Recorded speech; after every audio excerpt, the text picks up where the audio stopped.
Wyatt, when I got in a big hurry and I welded all the way around this piece of pipe, I forgot to feather my start and stop over here. So this start was kind of a bump, and I came in and I welded up against it, and I created a void on the inside of the pipe.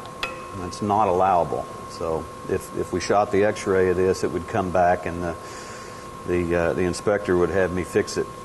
It's easier to fix it now in the root pass than it is later on to grind the whole weld out. Okay. Okay? I'm going to get caught one way or the other. The second pass is not going to fuse these together. That void in there is going to stay there. Okay? So now is the time. Now's the time to fix it. And it's pretty simple. I've got an 1/8 inch grinding blade on here, and what I want to do is start out over this void, and I want to start thinning this down a little bit, and when I get down into it a little ways, I want to start angling this grinding blade to kind of match the bevel of the pipe. Last thing I want to do is just shoot right through this and create a straight walled canyon in there. Okay, I want to feather this thing out so that it's thin. Okay, here we go.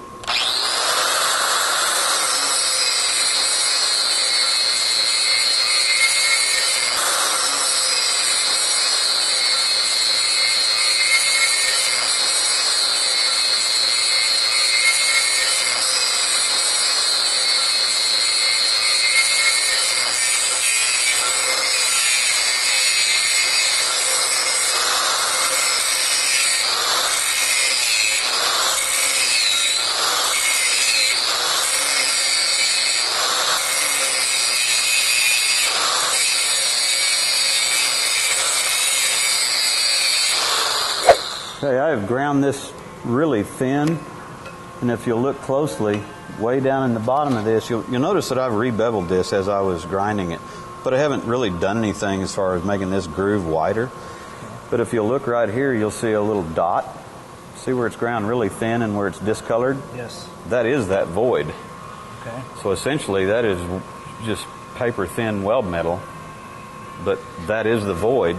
Now what I want to do is I want to start my weld way up here where there's good metal, weld past this, and those two will be fused together in that critical area, and then I thin my start and my stop down again. Okay. That way I've just got pure root weld, and I don't have to worry about any other internal flaws. I'll just start my machine, I'll start my weld and just come right down through this, and I'll actually oscillate over the sidewall of the pipe. That should disappear and should be blended in. Okay.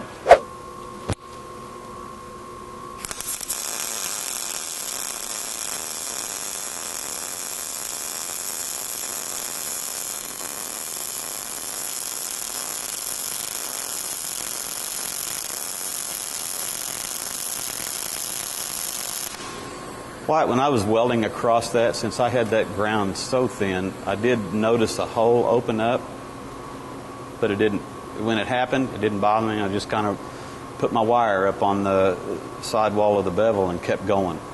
So we look inside here, it should be fused and 100% now. Okay. Wyatt, right here at the end of my pliers, that is the section that we ground out. This was all good root reinforcement here and on either side, but right here is that start and stop. And since we ground this out and feathered it real thin, when we welded across it, you have to look hard to find that.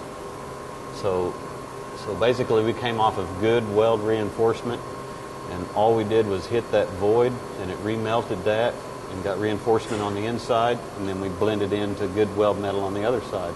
Yeah, it looks like it just went in beautifully. Quick, easy repair.